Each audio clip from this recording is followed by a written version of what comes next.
Hi అండి, welcome back to my channel దేవుని మహిమలు. ఈరోజు కార్తీక పురాణంలో 26వ రోజు అధ్యాయం 26వ రోజు పారాయణ చెప్పుకోబోతున్నామండి. ఇంక వీడియోలోకి వెళ్ళిపోదాం. ఓం శ్రీ గణాధిపతే నమః. ఓం నమ శివాయ. జయ దుర్గామాత.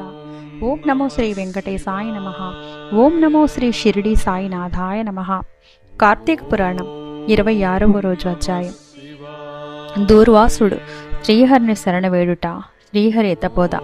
ఈ విధముగా అత్రి మహాముని అగస్త్యునితో దూర్వాసుని కోపం వల్ల కలిగిన ప్రమాదం తెలిపి మిగులు వృత్తాంతము ఇట్లు తెలియజేశాను. ఆ విధముగా ముక్కోపి అయిన దూర్వాసుడు ముల్లోకములు, భవర్లోకము, పాతాళలోకము, సత్యలోకములకు తిరిగి అన్ని లోకములను తను రక్షించేవారు లేకపోవడచే వైకుంఠమందున మహావిష్ణువు కడకు వెళ్ళి, వాసుదేవ, జగన్నాథ, శరణగత రక్షక, బిరుదాంకిత రక్షింపుము. నీ భక్తుడైన అంబరీషునకు కీడు చేయదలచి నేను బ్రాహ్మణుడుగాను ముక్కోపినై మహాపరాధము చేసి తిని. నీవు బ్రాహ్మణ ప్రియుడువు. బ్రాహ్మణుడైన భృగు మహర్షిని నీ ఇర్ముపై తన్నినను సహించితివి. ఆ కాలి గురుతు నేటికి నీ వక్షస్థలమందున్నది.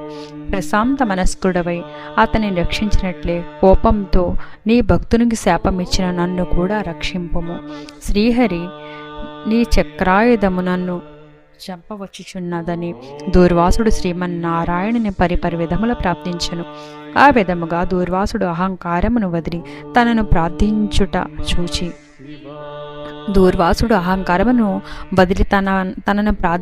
చూచి శ్రీహరి చిరునవ్వు నవ్వి, దూర్వాస, నీ మాటలు యథార్థములు. నీ వంటి తపోధనులు నాకత్యంత ప్రియులు.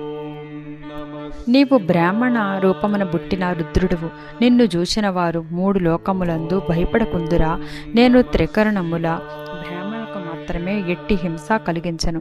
ప్రతి యుగమందు గోదేవ, బ్రాహ్మణ, సాధు జనంబులకు సంభవించే ఆపదలను పోగొట్టుటకు ఆయా పరిస్థితులకు తగిన రూపములను ధరించి దుష్ట శిక్షణ, శిష్ట రక్షణ గావింతును. నీవకారణముగా అంబరీషునికి శాపమిచ్చితివి. నేను శత్రువుకైనను మనోవాక్కాయములందు కూడా కీడు తలపెట్టను. ఈ ప్రపంచమందు గల ప్రాణి సమూహము నా రూపముగానే జూతును. అంబరీషుడు ధర్మయుక్తముగా ప్రజాపాలన చేయుచుండెను. కానీ అటువంటి నా భక్తుని నీవు అనేక విధములు దూషించితివి. నీ ఎడమ పాదముతో తన్నితివి. అతనిని నీ ఇంటికి నీవు అతిథివై వచ్చి కూడా నేను వేళకు రాని ఎడల 12 గడియలు దాటకుండా పూజింపమని అంబరీషునికి చెప్పవైతివి. అతడు వ్రతభంగమునకు భయపడి నీ రాకకై చూచి జలపానము మాత్రమే చేశాను. అంతకంటే అతడు అపరాధమేమీ చేశాను. చతుర్వర్ణముల వారికి భోజన నిషిద్ధ దినములందు కూడా జలపానము దాహశాంతికి ప్రశాంతతకును చెయ్యదగినదే కదా. జలపానమునర్చిన మాత్రమున నా భక్తుని దూషించి శపించితే అతడు వ్రతభంగమునకు భయపడి జలపానం చేసినాడు, కానీ నిన్ను అవమానించుటకు చెయ్యలేదే.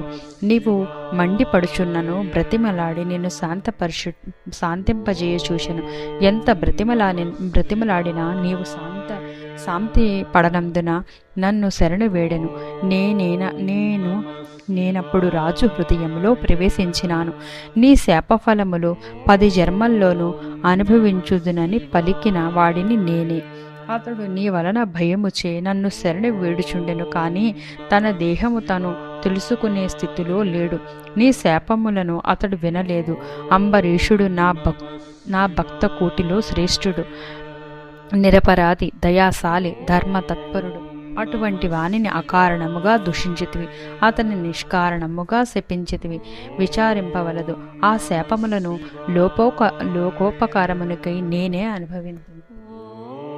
అదెట్టులనన్నా నీ శాపములోనిది మొదటి జన్మ మృత్య జన్మ. నేనీ కల్పమున మునుమును రక్షించున నిమిత్తము సోమకుడను రాక్షసును జంపుటకు మత్స్య రూపమెత్తుదును. మరి కొంతకాలమునకు దేవదానవులు క్షీరసాగరమును మదించుటకు మందర పర్వతమును కవ్వముగా చేయుదురు. ఆ పర్వతమును నీటిలో మునగకుండా కూర్మ రూపమై నా వీపును మూసెదను. వరాహ జన్మమెత్తి హిరణ్యాక్షుని వధింతును. నరసింహ జన్మమెత్తి హిరణ్యకశికుని చంపి ప్రహ్లాదుని రక్షింతును.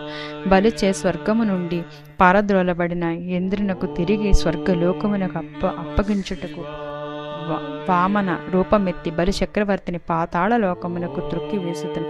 భూభారమును తగ్గించుటకు క్షత్రియులను చంపి బ్రాహ్మణుడనై జన్మించి భూభారమును తగ్గింతును.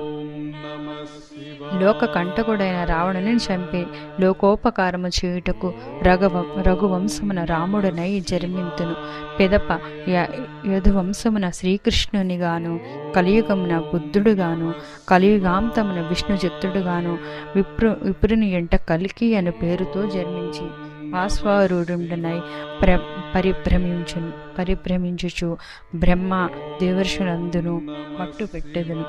నీవు అంబరీషునకు శాపరూపమునిచ్చిన 10 జన్మలను ఈ విధముగా పూర్తి చేయుదును.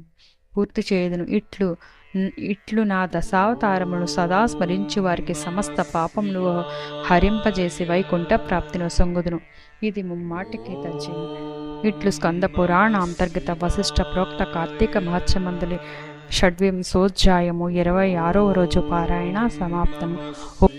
ఓం నమ శివాయ. ఓం నమ శివాయ. నమ శివాయ. ఈ వీడియో మీకు నచ్చినట్లయితే లైక్ చేసి, షేర్ చేసి, సబ్స్క్రైబ్ చేయండి. Thank you.